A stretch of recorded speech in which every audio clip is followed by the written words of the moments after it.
I'm 27 male, and I've been with my girlfriend, well, ex-girlfriend now, for almost 3 years.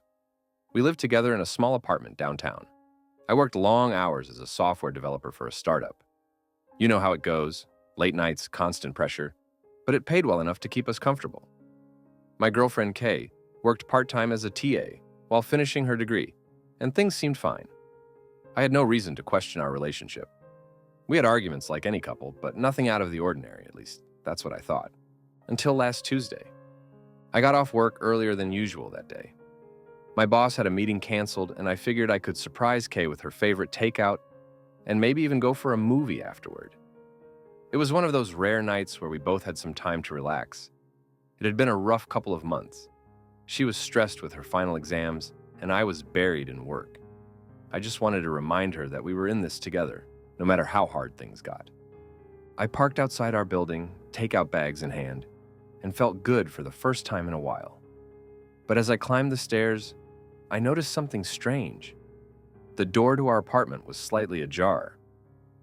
My heart did that weird thing where it skips a beat, then thuds in your chest like it's trying to escape. I stepped in quietly. I could hear voices, hers obviously, but there was someone else, a guy for sure. At first I thought maybe one of her friends had come over. It didn't really make sense, but I didn't jump to conclusions. At least not yet. I walked in further through the short hallway that leads to the living room, and then I heard it. "Yeah, he has no idea," she was saying, her voice clear and sharp in the otherwise silent apartment. I froze. I mean, he works all the time. It's not like he notices when I'm out with you. Plus, I've got him wrapped around my fingers, so even if he did, I could talk my way out of it. I blinked, unsure if my brain was playing tricks on me. Maybe I misunderstood. But no. The guy laughed, and I heard the unmistakable sound of a bottle clinking against a glass. They were drinking in our living room. "He's so clueless," she continued. "It's almost sad how easy it's been. And the best part? He still thinks I'm stressed about school, and that's why I'm distant. It's pathetic." I felt my throat tighten, my hand gripping the takeout bag, until my knuckles went white. My heart was pounding so hard, I thought they might hear it from the other room. I wanted to storm in there, confront her, scream something, anything, but I couldn't move. I couldn't even breathe. "Well," the guy said, his voice dripping with arrogance, "as long as it works out for us, who cares, right? It's not like you're ever going to get caught." That was it. That was the moment I felt the world split beneath me, like someone had pulled the floor out from under my feet. I didn't know who this guy was. Maybe one of the guys from her classes, maybe someone she worked with. It didn't matter. What mattered was that she'd been cheating on me for God knows how long. And she was sitting there, laughing about it like it was some kind of joke. I thought about barging in, screaming at her, throwing them both out, demanding answers. But then something stopped me. Maybe it was the fact that they didn't even know I was there. Or maybe it was the realization that whatever confrontation I had wouldn't change the fact that the person I loved, trusted, was a complete stranger to me now. So I left. I turned around, quietly backed out of the apartment, and closed the door as gently as I could. I couldn't risk them hearing me. I don't know why. I walked back down the stairs, got in my car, and drove off. My hands were shaking, my vision was blurry, and I felt like I was suffocating. But I kept driving. I didn't go home that night. Hell, I didn't know where home was anymore. I ended up at a friend's place, someone Kay didn't know about, so she couldn't track me down easily. I just crashed on his couch without saying much, staring at the ceiling, my thoughts spiraling into this dark abyss. The next morning, I blocked her everywhere. On my phone, social media, email, anything you could think of. I didn't even tell her why. I wanted her to feel what I felt for that split second when I heard her voice laughing about me, like I was some idiot who didn't know any better. I wanted her to realize that I was gone, that she couldn't explain it away, that she couldn't manipulate her way out of it. The first few days were chaos. She tried calling a million times, texting me, emailing me, sending messages through mutual friends, even showing up at my office. My phone would buzz constantly from all the unknown numbers she tried to reach me through. Every message started the same: confusion, then apologies, and eventually desperation. "Why?" One message started. "Please, let's talk." I can explain everything. It's not what you think. I love you." I didn't respond. I couldn't. Because how do you respond to someone who can betray you so easily, then try to twist the narrative as if you've somehow misunderstood the very clear betrayal you overheard?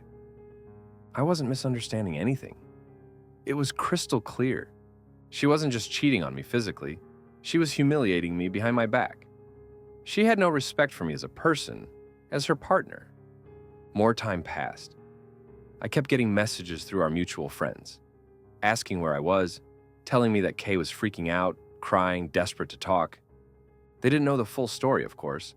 I hadn't told anyone what I'd heard that night. Why would I? It was humiliating enough that it had happened. I didn't need to share it with the world. Then, about a week later, something else happened. I found out who the guy was. He wasn't a friend from school or work. He was one of my coworkers. That's right, the guy sitting there in my living room, laughing about how clueless I was, worked in the same office as me. I don't know how I didn't see it before. Maybe I'd seen him around Kay a few times and I just brushed it off because I trusted her. But now it all made sense. The way she always asked about him, mentioned him in passing like he was just part of some harmless story from my work life. She'd even suggested we invite him out for drinks once, but I never thought much of it. And then, to top it all off, I found out that he had a girlfriend. So not only was Kay cheating on me, but this guy was cheating on his girlfriend too. It was like some twisted game to them. And here I was, sitting on the sidelines, being played like a fool. I thought about confronting him at work, but I realized something. He wasn't worth it. She wasn't worth it. I was done with both of them. And dragging it all out into some big dramatic showdown wouldn't make me feel better. It wouldn't change what had happened. And it wouldn't fix the betrayal. A few days later, Kay showed up at my friend's place. She must have figured out where I was staying through mutual connections. She was pounding on the door, crying, begging for me to open up. My friend asked me what I wanted to do. I told him to let her in. When she walked in, she looked like a mess. Mascara running, eyes red and swollen, her hands shaking like she was scared. I didn't feel sorry for her, not in the slightest. She started with the usual apologies, promises that it was all a mistake, that she was confused, that the other guy didn't mean anything, that it was just a moment of weakness. But the more she talked, the more I realized she was still manipulating me, still trying to control the narrative. She didn't even fully admit to the affair at first. Instead, saying things like, "It wasn't like that," and "I never meant to hurt you." Finally, I cut her off. I heard everything I said, my voice eerily calm, even though my insides were boiling. I was there that night. You didn't know, but I was there, listening to you laugh about me. Her face turned pale, and she stopped talking. For a second, I thought she might faint. She knew there was no way out of this now. I stood up, walked to the door, and opened it. "We're done," I said. "There's nothing left to say." She tried to protest, tried to rush toward me, but my friend stepped between us. She broke down in tears right there in the hallway, begging, sobbing, swearing that she'd never do it again, that she loved me. But I was done. I had nothing left to give her. I left her crying in that hallway and walked out of her life without looking back. The funny thing is, as devastating as it was in the moment, there was this strange sense of relief washing over me as I walked out that door, like I'd finally ripped off this massive Band-Aid that had been festering underneath. Sure, there was pain, raw, intense, soul-crushing pain. But the weight of all that deceit and humiliation was gone. I wasn't being played anymore. I was done being the fool. After that day, she stopped trying. The calls, the texts, they all dried up. I think she finally realized there was no getting me back. Maybe she moved on to someone else. Maybe she spiraled into guilt and shame. I don't know. I don't care. What mattered was that I was free from her lies. But the guy, the one from my work, that was a different story. See, I thought about leaving the job altogether. But why should I? Why should I uproot my life because of their selfish decisions? I wasn't going to let them ruin everything. I was good at what I did, and I had a future at this company, so I decided to stay. But that didn't mean I was going to let him get away with it. The next week, I walked into the office like normal, head held high, acting as if nothing had changed. But it was impossible not to notice the tension. He avoided me like the plague. Whenever we crossed paths in the hallway or in meetings, he'd look anywhere but at me, like he was expecting me to blow up at him any second. I didn't give him the satisfaction.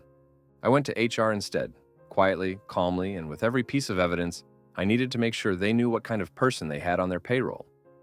It wasn't just about me. It was about the other people in the office, his girlfriend, who also worked in the building, by the way.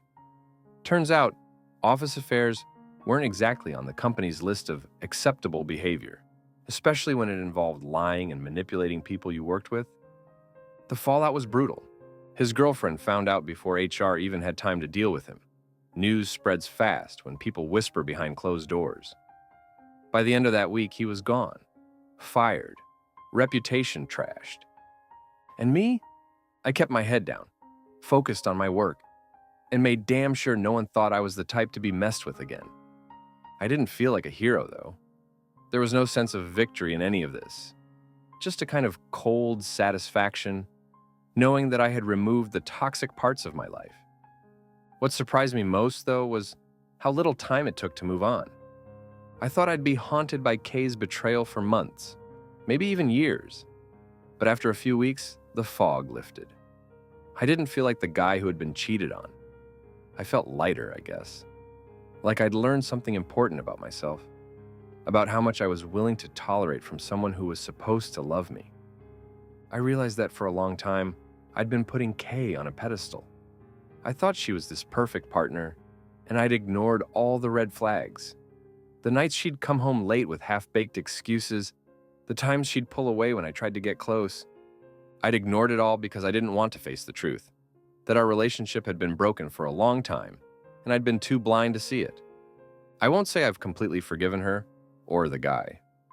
Maybe I never will. But I've learned to let it go, to focus on the things I can control, like my own happiness. And yeah, trust is harder now. It'll probably take a long time before I can fully trust someone again. But that's okay. I'll get there.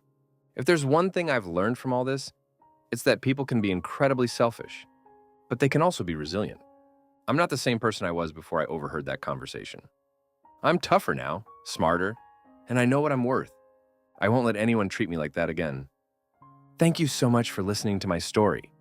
If you have any thoughts, I'd love to hear them, so please leave a comment. Don't forget to like and subscribe if you want more stories like this one.